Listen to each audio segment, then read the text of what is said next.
Novel محبت سے خدا تک کا سفر، تحریر مہوش صدیق، قسط نمبر 34۔ یہ آپ کیا کہہ رہے ہیں؟ پریشے کی آنکھیں حیرت کے مارے اپنا حجم مزید پھیلا گئیں، زبان نہ چاہتے ہوئے بھی کپ کپاہٹ کا شکار ہو گئی۔ پریشے بیٹے، ولید کا فیصلہ بالکل ٹھیک ہے، اب تو میں بھی اسی فیصلے کے حق میں ہوں۔ احد صاحب ولید کے شانے پر ہاتھ رکھ کے تائیدی انداز میں گویا ہوئے۔ لیکن انکل، میرے ضامن بھائی، ابھی یہ سب کیسے؟ پریشے کو اپنا دماغ معاف ہوتا محسوس ہوا۔ بیٹے ضامن اب بالکل ٹھیک ہے، اللہ کا شکر ہے۔ اس سے بات کرنے کے بعد ہی حتمی فیصلہ کیا جائے گا۔ مجھے پورا یقین ہے وہ میری بات کبھی نہیں ٹالے گا۔ احد صاحب نے اسے نرم لہجے میں تسلی دی۔ ان سب کا قطعی انداز دیکھ پریشے نے اپنے سر کو نیچے جھکائے بالآخر خاموشی اختیار کر لی۔ جیسے ہی ضامن بھائی کو پرائیویٹ روم میں شفٹ کیا گیا، احد صاحب نے ضامن کو اس فیصلے سے آگاہ کر دیا۔ احد صاحب کی بات درست ثابت ہوئی تھی، کیونکہ ضامن بھائی نے کافی سوچ بچار کے بعد ان کی بات کا مان رکھتے فی الفور نکاح کی اجازت دے دی۔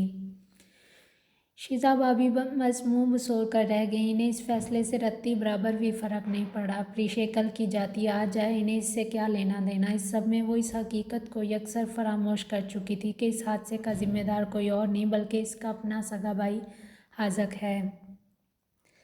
ضامن بھائی کی اجازت ملتے ہی ولید نے ایک نظر پریشے کو دیکھا اور پھر گہرا سانس بھرتے کمرے سے باہر آ گیا۔ بس کچھ ہی لمحوں کی دیری کے بعد پریشے اس سے منسوب ہونے والی اس بات کا اسے ابھی تک یقین نہیں آ رہا تھا۔ اس نئے رشتے کو سوچتے اس کے چہرے پر خوشی کے تاثرات نمایاں نظر آنے لگے۔ دل میں عجب سی گدگدی ہونے لگی تھی۔ اگلے ہی پل اس نے پاکٹ سے موبائل نکالتے زینی کا نمبر ڈائل کر دیا۔ وہ اس خوشی کو سب سے پہلے زینب کے ساتھ شیئر کرنا چاہتا تھا۔ بیل تو جا رہی تھی مگر زینی نے فون ریسیو ہی نہیں کیا۔ یار زینی، کبھی تو فون کا دھیان رکھ لیا کرو۔ ولید کا سارا مزاق کرکرا ہو گیا۔ ولید، میں ابراہیم بھائی اور سارا بھابھی کو انفارم کرتی ہوں، انہیں بھی اس موقع پر یہاں ہمارے ساتھ ہونا چاہیے۔ عظمت بیگم کا لہجہ بھی سرشاری سے بھرا دکھائی دیا، کیونکہ وہ بھی جلد از جلد پریشے کو اپنی بہو کے روپ میں دیکھنا چاہتی تھیں، اور آج ولید کے اس اچانک فیصلے نے ان کی اس خواہش کو پورا کر دیا تھا۔ جی ٹھیک کہا آپ نے، میں بھی کب سے زینی کو فون کر رہا ہوں مگر وہ ریسیو ہی نہیں کر رہی۔ اس نے موبائل کو شاید سائلنٹ موڈ پر لگا رکھا ہے۔ ولید پھر سے فون کو ریسیو نہ ہوتے دیکھ یاسیت بھرے انداز میں گویا ہوا۔ شاید۔ عظمت بیگم ان دونوں کی دوستی سے بخوبی واقف تھی۔ وہ جانتی تھی ولید اپنی خوشی کا اظہار سب سے پہلے زینب کے سامنے کرتا، اس لیے وہ تھوڑا افسردہ دکھائی دے رہا تھا۔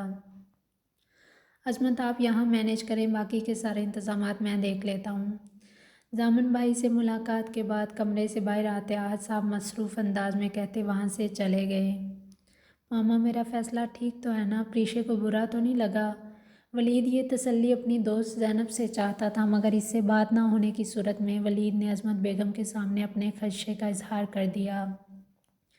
تمہارا فیصلہ بالکل ٹھیک ہے بیٹے، ابھی تو صرف نکاح ہو رہا ہے، ورنہ میرا تو دل چاہ رہا تھا رخصتی بھی ساتھ ہی ہو جائے۔ عظمت بیگم دھیمے سے مسکرائیں اور پھر ولید کی پیشانی پر بوسہ دیتے اسے پرسکون کرنے کی کوشش کی۔ ہاں، ابھی کروا لیں رخصتی، اس کے بعد پھر ضامن بھائی کے بیڈ کے ساتھ ساتھ ہمیں ایک اور بیڈ بھی لگوانا پڑے گا، کیونکہ پریشے یہ صدمہ ہرگز برداشت نہیں کر پائے گی۔ ولید نے جواباً لطیف سا طنز کیا تو عظمت بیگم کی بے اختیار ہنسی چھوٹ گئی۔ اب ایسی بھی بات نہیں ہے مسٹر ولید، آپ میرے بیٹے کو ہلکا لے رہے ہیں۔ میرے بیٹے کی محبت کو پا کر پریشے خود کو دنیا کی خوش قسمت ترین لڑکی تصور کیا کرے گی۔ لاکھوں میں ایک ہے میرا بیٹا، لاکھوں میں ایک۔ عظمت بیگم نے ایک دوست کی طرح منفرد انداز اپناتے ولید کی پریشانی کم کرنے کی بھرپور کوشش کی تھی۔ اب وہ اسے اپنے شانے کے ساتھ لگائے لاڑ بھرے انداز میں اس کے بال اپنے ہاتھوں سے سہلا رہی تھیں۔ ان کی کوشش سے ولید پریشے کی طرف سے تو مطمئن ہوگا، مگر پھر بھی کہیں نہ کہیں زینی کا فون ریسیو نہ کرنا اسے ذہنی کشمکش میں مبتلا کر چکا تھا۔ عفان آفس میں بیٹھا لیپ ٹاپ پر انہماک سے کام کر رہا تھا، جب ہی اچانک اس کی نگاہ سامنے دیوار پر لگی گھڑی میں حرکت کرتی سوئیوں کی طرف اٹھ گئی۔ وقت کو دیکھتے اس نے لیپ ٹاپ کو سائڈ پر کیا اور پھر سامنے رکھا موبائل فون اٹھاتے کسی کا نمبر ڈائل کر دیا۔ اب وہ ریوالونگ چیئر کی پشت سے سر ٹکائے مقابل کے فون ریسیو کرنے کا انتظار کرنے لگا۔ غیر متوقع طور پر اس بار دوسری بیل پر ہی فون ریسیو کر لیا گیا۔ فون کے اسپیکر سے فاطمہ کی نرم آواز ابھرتی سنائی دی۔ عفان نے ایک پل کے لیے چونکتے فون کو کان سے ہٹایا، پھر اسکرین کو دیکھتے واپس کان کے ساتھ لگا لیا۔ ہاں البتہ اب ہاتھ ضرور تبدیل ہو چکا تھا۔ پہلے فون اس کے بائیں ہاتھ میں تھا اور اب اس نے دائیں ہاتھ میں مقید کر لیا۔ السلام علیکم۔ السلام علیکم۔ فاطمہ اس وقت ٹی وی لاؤنج میں موجود صوفے پر زینی کے ساتھ ہی بیٹھی ہوئی تھی۔ زینی کی موجودگی کی وجہ سے اس نے فون ریسیو کر لیا۔ وہ نہیں چاہتی تھی اس کے فون ریسیو نہ کرنے پر زینی اس سے سوالات کرے۔ وعلیکم السلام، کیسی ہیں آپ؟ جواب نہ ملنے پر فاطمہ فون ڈسکنیکٹ کرنے ہی والی تھی کہ اچانک اسے اپنی سماعتوں میں عفان کی مخصوص حلاوت امیز آواز گونجتی سنائی دی۔ فاطمہ کو بات کرتا دیکھ زینی نے دھیمے سے مسکراتے ہوئے موبائل پکڑا اور پھر سوشل میڈیا آن کرتے بنا مطلب اسکرین کو اسکرول کرنے میں محو ہو گئی۔ جی میں بالکل ٹھیک ہوں۔ عفان کے سر پر پہ در پہ حیرت کے نئے بم پھوٹ رہے تھے۔ وہ دوپہر کے کھانے کا پوچھنے کے لیے ہر روز اسے فون کرتا تھا۔ زیادہ تر تو فاطمہ ریسیو ہی نہیں کرتی تھی، اگر کبھی غلطی سے ریسیو کر ہی لیتی تو ڈھنگ سے جواب ہی نہیں دیتی تھی۔ آج بھی اس نے مروتاً جواب میں اس کی خیریت تو دریافت نہ کی، لیکن وہ اس کے سوالوں کا جواب ضرور دے رہی تھی۔ فاطمہ کا یہ بدلا ہوا روپ عفان کو خوشگوار حیرت میں مبتلا کر چکا تھا۔ بہت اچھی بات ہے، آپ نے کھانا کھا لیا دوپہر کا؟ عفان معمول کے سوال دہراتے اس پل اپنے ہونٹوں پر امڑتی مسکراہٹ پر قابو نہیں رکھ پایا۔ فاطمہ سے بات کے دوران اس کے چہرے پر الوہی سی چمک اپنی ایک مخصوص جگہ بنا لیتی تھی۔ دھڑکنیں بے اختیار منتشر ہونے لگیں۔ نہیں ابھی نہیں کھایا، بس تھوڑی دیر میں کھاتے ہیں۔ زینی کی موجودگی کے باعث فاطمہ چہرے پر مصنوعی مسکراہٹ سجائے بادل ناخواستہ گفتگو میں حصہ لے رہی تھی۔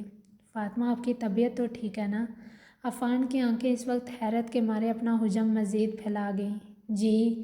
فاطمہ کی جانب سے اس لفظ کو اچھا خاصا چبانے کے انداز میں ادا کیا گیا تھا۔ اندر ہی اندر فاطمہ کو اب عفان پر تپ چڑھ رہی تھی، کیونکہ وہ بنا مطلب بات کو طول دیتے اس کے ضبط کا امتحان لے رہا تھا۔ ایکچولی ہر روز آپ اس سوال کے جواب میں کافی تلخ جملے بولتی ہیں نا، اور آج آپ… عفان نے جان بوجھ کر بات کو ادھورا چھوڑ دیا۔ فاطمہ اپنی پیشانی کو دھیرے سے مسلتی اب زینی کے جھکے سر کو ہی دیکھ رہی تھی۔ وہ کیا کہتے ہیں نا، ہر روز جب ایک ہی لہجہ سننے کو ملے تو انسان کو اسی کی عادت ہو جاتی ہے۔ مجھے بھی آپ کا یہ بدلا ہوا لہجہ کچھ عجیب سا لگ رہا ہے۔ عفان نے اپنے دل کی بات فاطمہ کے گوش گزار کر دی۔ مجھے لگتا ہے آپ کے آس پاس کوئی موجود ہے، اس لیے ایسے بات کر رہی ہیں، ورنہ ہر روز تو اس سوال کے جواب میں مجھے آپ سے کچھ اس قسم کے ہی جوابات سننے کو ملتے ہیں۔ مجھے بھی پتہ ہے خود کو زندہ رکھنے کے لیے کھانا کھانا ضروری ہوتا ہے۔ میں کوئی چھوٹی بچی نہیں ہوں جو اپنا خیال خود نہیں رکھ سکتی۔ جب بھوک لگے گی خود ہی کھا لوں گی۔ آپ کا اور میرا رشتہ قطعی ایسا نہیں کہ آپ میری فکر میں مبتلا ہو کر خود کو ہلکان کریں۔ اس قسم کے فضول سوالات کر کے اپنا ٹائم ویسٹ مت کیا کریں، وغیرہ وغیرہ۔ عفان نے ایک ہی سانس میں اس کا کہا گیا ہر ایک جملہ آج اس کے سامنے دہرا دیا۔ ایسے محسوس ہوا جیسے فاطمہ کا بولا گیا ایک ایک تلخ جملہ اس کے ذہن پر اپنے گہرے نقوش چھوڑ کر چلا گیا ہو۔ فاطمہ کو اس پل عجب شرمندگی نے آن گھیرا۔ عفان کی اتنی باتوں کے جواب میں اس کے پاس کہنے کو کچھ تھا ہی نہیں، اس لیے لب کچلتے باقاعدہ فون ہی ڈسکنیکٹ کر دیا۔ فون کٹ جانے کی آواز سنتے ہی عفان نے دھیمے سے مسکراتے موبائل واپس ٹیبل پر رکھ دیا۔ اب وہ لیپ ٹاپ کھولے پھر سے کام کرنے لگ گیا۔ کچھ ہی سیکنڈز کے بعد اسے اپنے ذہن کے پردے پر فاطمہ کا حجاب میں لپٹا پر نور چہرہ عکس بن کر لہراتا دکھائی دیا۔ نہ جانے کیوں آج کل اس کا دل اسے بار بار بغاوت کرنے پر اکسا رہا تھا۔ ایک عجب خواہش زور پکڑ رہی تھی۔ عفان چاہتا تھا وہ فاطمہ سے ڈھیروں باتیں کرے، کچھ اس کے مستدل کا حال سنے، کچھ اپنے بے قرار دل کی بابت بتائے۔ چونکہ فاطمہ اسے ابھی تک ان کے رشتے کو دل سے ایکسیپٹ ہی نہیں کر پائی تھی، اس لیے عفان بھی زور زبردستی کر کے اس کے اعتماد کو ٹھیس نہیں پہنچانا چاہتا تھا۔ فی الوقت اس کے لیے یہی بہت تھا کہ فاطمہ اس پر بھروسہ کرنے لگی ہے۔ رشتے کی بنیاد ہی اگر اعتماد کی اینٹ پر رکھی جائے تو وہ نہ صرف مضبوط ہوتا ہے بلکہ اس کا اثر بھی دیر پا قائم رہتا ہے۔ کیا ہوا آپی، سب ٹھیک تو ہے نا؟ عفان بھائی کا فون تھا۔ فون بند ہونے کے بعد بھی فاطمہ کو انوس سوچوں میں گم دیکھ زینی کو اس کی فکر لاحق ہو گئی۔ ہاں سب ٹھیک ہے، وہ بس کھانے کا پوچھ رہے تھے۔ فاطمہ تیز لہجے میں بولتی گڑبڑانے کے انداز میں صوفے سے اٹھ کھڑی ہوئی۔ چلیں پھر کھانا کھاتے ہیں، میں باقی سب کو بھی بلا کر لاتی ہوں۔ اب تو حیا اور مریم بھی لاؤن سے آ کر فریش ہو چکی ہوں گی۔ زینی آہستگی سے گویا ہوتی زرار، حیا اور مریم کو لینے ان کے کمروں کی طرف بڑھ گئی، جبکہ فاطمہ عفان کی باتوں کے زیر اثر دھیمی چال سے ڈائننگ روم کی طرف آ گئی۔ وہاں موجود نوری آنٹی اس وقت دوسری ملازمہ کے ساتھ ڈائننگ ٹیبل پر سب کے لیے پلیٹ سیٹ کر رہی تھیں۔ فاطمہ ان دونوں کو ایک نظر دیکھتی بجھے تاثرات سمیت وہاں موجود ایک کرسی پر بیٹھ گئی۔ ابراہیم اور سارہ بیگم کے آنے کے بعد نکاح کی ساری رسومات ادا کی گئیں۔ ایجاب و قبول کے مراحل طے کرتے ولید کے انگ انگ سے خوشی کی مہک پھوٹتی محسوس ہو رہی تھی، جبکہ پریشے کا پورا وجود اس وقت لرزاہٹ کا شکار لگ رہا تھا۔ جب سے اس کی اور ولید کی منگنی ہوئی تھی تب سے اس نے یہی سوچ کر رکھا تھا کہ اس کے نکاح کے وقت زینی اس کے ساتھ ہوگی تو وہ تھوڑی کم نروس ہوگی، مگر اب تو یہاں زینب کا نام و نشان بھی نہیں تھا۔ اس کے توسط سے ہمت ملنا تو پھر بہت دور کی بات تھی۔ چند ہی لمحوں میں پریشے اور ولید ایک مضبوط رشتے میں بندھ چکے تھے۔ نکاح نامے پر سائن کرتے ہی پریشے ضامن بھائی کے شانے کے ساتھ لگی پھر سے رونے لگ گئی۔ غم ہو یا خوشی، یہ لڑکی دونوں صورتوں میں بس روتی ہی رہتی ہے۔ ولید نے زیر لب بڑبڑاتے اپنا رخ ہی موڑ لیا، کیونکہ اسے آنسو بہاتے دیکھ ولید کا دل زور و شور سے دھڑکنے پر مجبور ہو چکا تھا۔ اس سے پہلے کہ اس کے شوریدہ جذبات اس کے چہرے کے تاثرات سے عیاں ہونے لگتے، وہ ان پر ضبط کے پہرے بٹھاتا ابراہیم صاحب سے بات کرنے میں محو ہو گیا۔ ضامن بھائی کی حالت بھی پریشے سے کچھ مختلف نہیں تھی۔ ان کے وہم و گمان میں بھی نہیں تھا کہ انہیں پریشے کا نکاح اتنی ایمرجنسی میں کرنا پڑے گا۔ حاذق کی اس حرکت کی وجہ سے ان کا دل مختلف خدشوں میں گر چکا تھا۔ ان کے سر پر ابھی بھی پٹی بندھی ہوئی تھی۔ یہ پیار بھرا منظر کچھ ہی فاصلے پر کھڑی شیزہ بھابھی کو مزید سلگنے پر مجبور کر چکا تھا، کیونکہ ہوش میں آنے کے بعد ضامن بھائی نے اسے ایک بار بھی خود سے مخاطب نہیں کیا۔ حاذق کی باتوں کی وجہ سے ان کے دل میں شیزہ بھابھی کے خلاف بدگمانی بڑھ چکی تھی۔ انہیں ابھی تک غصہ آ رہا تھا کہ شیزہ نے ان کی اجازت کے بغیر حاذق جیسے بدمعاش ایاز صفت لڑکے کے لیے پریشے کے رشتے کی حامی بھری ہی کیوں۔ وہ اس وقت یہاں کوئی نیا تماشا نہیں کھڑا کرنا چاہتے تھے، اس لیے اس بات کا ذکر ہی نہیں کر رہے تھے۔ ضامن بھائی کی سوچوں سے انجان شیزہ بھابھی ابھی بھی پریشے کو ہی خیر برساتی نگاہوں سے دیکھ رہی تھیں۔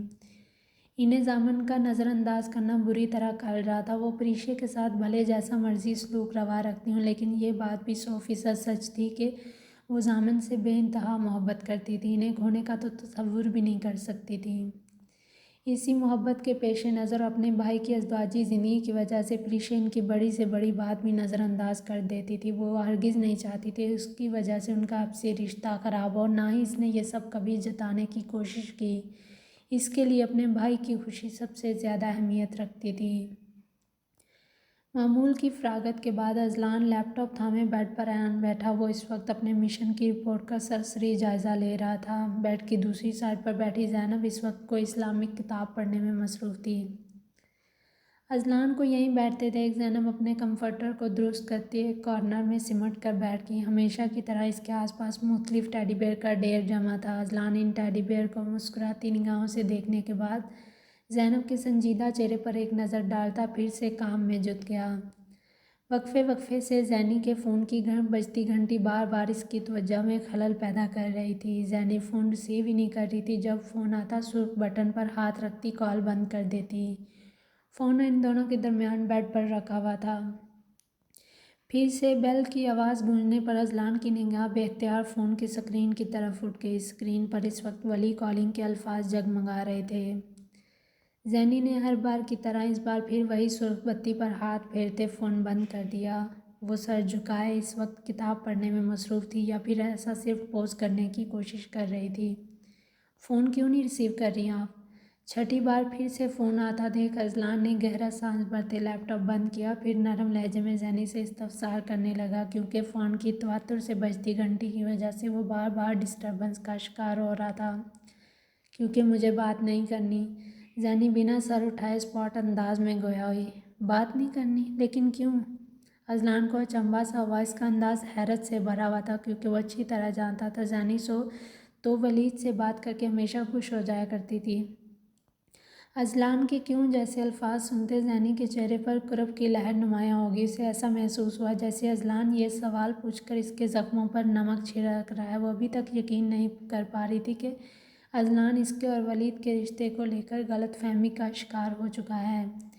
اس نے دکھ کے مارے اذلان کی غلط فہمی تو دور نہیں کی، مگر وہ اس پریشانی کے زیر اثر نہ چاہتے ہوئے بھی ولید کو نظر انداز کر رہی تھی۔ بس میرا دل نہیں چاہ رہا۔ زینی نے لبوں سے بمشکل یہ جملہ ادا کیا۔ اس کی بھیگی آنکھیں اس پر بیتے کسی گہرے دکھ کی داستان سنا رہی تھیں۔ اذلان کو زینی کی باتیں حیرت کے سمندر میں غوطہ زن کر چکی تھیں۔ آپ کی لڑائی ہوئی ہے ولید سے کسی بات پر؟ کچھ ہی لمحوں کے توقف کے بعد زینی کی منفی سوچوں سے انجان اذلان نے اس رویے کی وجہ جاننے کی کوشش کی، مگر جواب ندارد۔ مجھے لگتا ہے آج کل آپ نے ہر ایک سے نفرت کرنے کا بیڑا اپنے کندھوں پر اٹھا لیا ہے، بس اسی لیے ایسا ریئیکٹ کر رہی ہیں۔ اذلان کے چپتے لہجے نے زینی کو اپنا جھکا سر ایک جھٹکے سے اوپر اٹھانے پر مجبور کر دیا۔